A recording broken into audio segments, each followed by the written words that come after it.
How you doing, man? All right. Ross, I see you. Coach Fedor said that when we look back at film, about 90% of the decisions you made were the right decisions on Saturday. Is that what he said? Yeah. That's what he said. That's what he said. 90%. 90%. Is that good? Did he tell you something different? No, I mean, we get a grade after every game, Yeah. and obviously I'm aware of the grade, So I thought for the most part my decision making was good. Obviously, it's interceptions, one, you give an opportunity to play cover zero against us. Virginia did. So there's some different opportunities.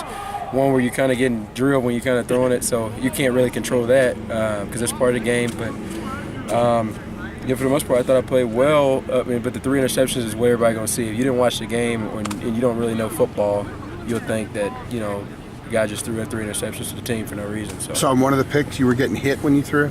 Because the one where you missed Anthony in the end zone, I think you were getting hit at that time too. You got hit a lot, actually. You get hit. It's part of football. So it's a man's sport. Obviously, if I didn't like playing it, I wouldn't have signed up for it. But it's part of it. So the key thing is continue to get back up and fight. So you don't have to give us a number, but knowing Fedora, no quarterback's probably ever gotten 100 grade in his system, I would imagine.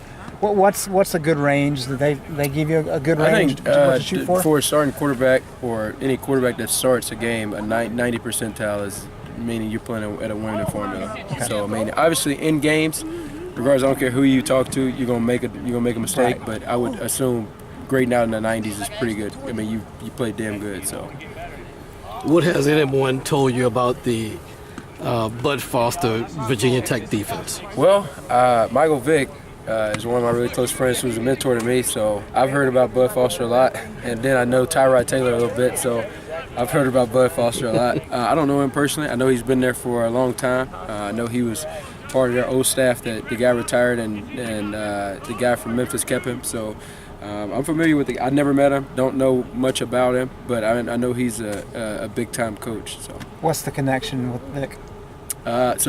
So I was at Shreveport. Michael Vick came to Shreveport one time, and this is, probably I was going to my 12th or 11th grade year. So I know he's going to be at the game this weekend. So he's a really close connection, a guy who I lean on to a lot. So he kind of told me a little bit about the ACC before I got involved in it. So it's a defense that they do a lot of changing. He tries to disguise a lot of things. How much, when you face a defense like that, how much more difficult is that as a quarterback to kind of recognize things? Yeah, playing quarterback, it's all about getting your eyes in the right spot.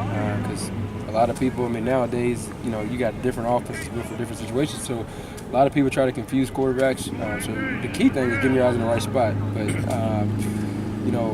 they'll do a great job, I'm sure, preparing for us this week, and the same for us. We'll do a great job, and we just got to go out there, and regardless of whom's out there, you got to do a great job putting your eyes in the right spot. What's the reps been like this week in practice between you and Chaz and Nathan? Yeah, okay. Come on, Ross. Fedora said you're splitting them. Well, if Coach Fedora said that, he wasn't sitting here and lie to you, I'm assuming. So. Okay. You're trying to get me in trouble. I thought it was a good question, Ross. That's a great question. I agree with him. That's a great question, but how it's going. Yeah, I couldn't. I don't know. If I could keep counting my head, I'd tell you, but I can't. Yeah, what are the first 5 plays you guys are running Saturday? I'm sure one will involve us taking a snap from the There you go. Center. Probably in a shotgun, too, don't you think? Probably so. Thanks, y'all. Thank you. Thanks, guys. a lot, Brandon.